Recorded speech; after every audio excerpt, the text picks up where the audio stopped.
4 दिवसात त्यांनी ते ड्रॉइंग बघायचं, डोळ्यात साचवायचं, बुद्धीत साठवायचं आणि मग मी करतो की नाही म्हणायचं. जर करतो म्हणलं तर तुम्हाला ड्रॉइंग लागणार.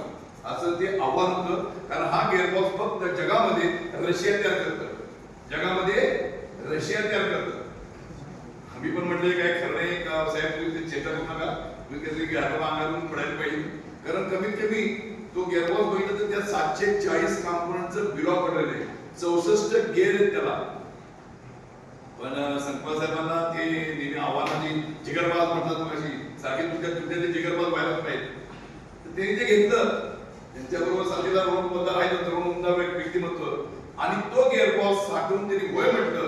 आणि आता जे आमचे नाव घेतलं तुमच्या मागच्या वेळी येऊन गेले आदित्य पाटील साहेब, एक तरुण व्यक्तिमत्व, वयवर्ष 35, त्यांनी म्हटले मी करणार हा गिअरबॉक्स.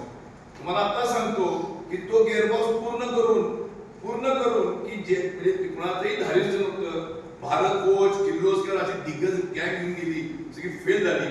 पण तो गिअरबॉक्स यांच्या नेतृत्वाखाली आणि रोहन पोतदार यांच्या नेतृत्व टीमने हा पूर्ण केला. आज आपण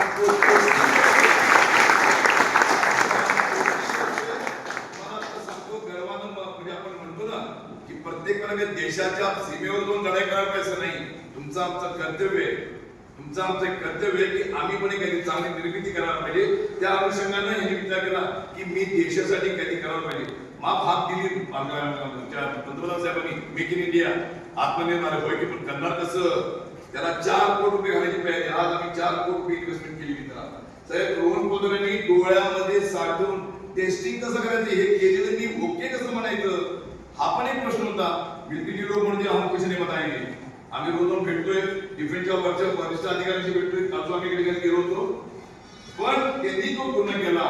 आणि त्यांनी आता असं सांगितलंय येस, कारण काय की डिफेन्सची माणसं परीक्षा घेत असतात, तुमचं सामर्थ्य चेक करत असतात. विथ रुगासुगा उठल्याने करून गेला आणि अंगावर पडून घेत नसतात. तर ते टेस्टिंग करून कालच सांगतो, आनंदाची गोष्ट म्हणजे काल आम्ही येत असताना समजलं की आमचं 75% टेस्टिंग ओके झालंय. विचार करा की हे सर्व झोळा जो फिरतो असतो ना त्या जत्रेमध्ये, तो व्यवस्थित फिरला तर ते परवा अडकून पडला होता.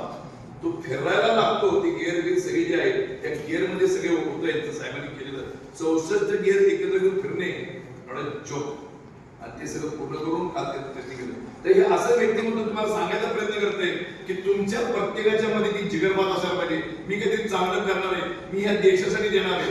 नुसतं पैसा हा भूमिका असता कामा नये. असं एक व्यक्तिमत्व आम्हाला लागलं. आणि 64 त्यांचा काय अमेरिकेत आहे. पण सांगतो माणूस वेडा होतो. कोणीही जो मनुष्य वेळावून करेल तिथंच काहीतरी निर्मिती होत असते. त्याला वेळ लावून घ्यावा लागतं. म्हणजे कुठलीही वेळ असू दे. तुम्ही आता तरुणात भला म्हणशीला प्रेमाचा वेळ लावून घेतलं ते लावून घेतलं तर होते, नाहीतर होत नाही. मी करतो होत नसते दादा. तर लक्षात घ्या, कुठली गोष्ट ती प्रेम तिकडे जाऊ नका. अभ्यासाचं प्रेम म्हणतोय तर दादा. शिक्षण म्हणजे इंजिनियर्स मूव द वर्ल्ड, आपणच निर्मिती करतो. नशिबानं तुम्ही आज मेकॅनिकल इंडस्ट्रीमध्ये आहात आणि मेकॅनिकल पण हरवू शकत नाही. तुमच्या मेंदूत पण काढू शकत नाही. ते आयटी जरी कोणती सांगायला गरज नाही आपल्याला. ती सगळी टायपिस्ट आहेत, त्यांचं सोडून द्या. कुठे स्वतः हे करू नका. संकल्प साहेबांनी तुम्हाला आता सांगितलंय थोडंसं डिझाईन. रोहन पोतदारांनी तुम्हाला सांगितलं सिम्युलेशन डोक्यात बडवायला चालू करा. रोज रात्री बसा. तुमच्यातून काहीतरी चांगली निर्मिती होणार आहे. तुमच्या हातातून काहीतरी चांगलं घडणार आहे.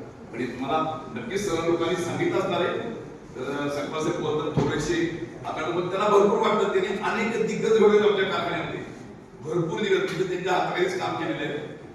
मी चुका दाखवणं सोपं आहे. मी एकदा असंच म्हटलं साहेबांना, इथे हे करता का शॉप मध्ये असताना?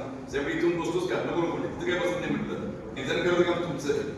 तर अशा पद्धतीने व्यक्ती तुम्हाला सांगितलं आता संकल्प साहेबांनी थोडंसं त्यांनी बोलताना पण ती जे आहेत सांगितलं सर ते आम्ही तुम्हाला शेअर करतो.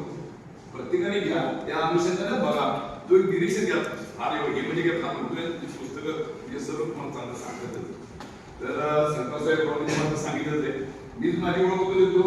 सगळ्या साहेब फार मोठा वक्ता वगैरे काही नाहीये. मी प्रत्येक झालो. गेले 42 वर्ष गाडगेपडीमध्ये काम करतोय. प्रोडक्शनला काम केलंय. जवळजवळ 20 वर्ष काम केलं. प्रोडक्शनला रात्रपाळीत काम केलं. एक होतो ते कमी शिकलोय. एक मनाला कसं होतं की मी डिप्लोमा होतो. दुर्दैवाने त्याला मी काय अभ्यास करून करणार. माझी परिस्थिती अशी होती की माझी वडिलांची ट्रान्सफर जॉब असल्यामुळे दर 3 वर्षाला नवीन जागा, दर 3 वर्षाला नवीन मित्र, दर 3 वर्ष नवीन घेतली जागा, तेव्हा अभ्यासाकडे दुर्लक्ष, ओळख करून घेणे हा माझा स्वभाव आहे. त्यातून अनेकांची मैत्री करत गेलो, पण शिकलो. पण आल्यानंतर एक ठरवलं की आता आपली बरसताना प्रत्येकाला ओळख द्यायला पाहिजे. तुम्हाला आम्हाला फक्त जाऊच स्वतःला आपली बरसताना ओळख द्यायला पाहिजे की माझ्यावर काय चाललंय, मी काय करू शकतो. तर आपली बरसताना ओळख येईल. मी ठरवतो की मी बघताय, चालू मी बोलू शकतो, मी काय, माझी ताकद काय, मी बघताय, माझी एनर्जी आहे. चला थोडी बुद्धी कमी आहे असू दे, पण असं पण काय नाही. माझ्या कंपनीचे सीईओ जे होते ते डिप्लोमा होते, मिस्टर टाटा साहेब,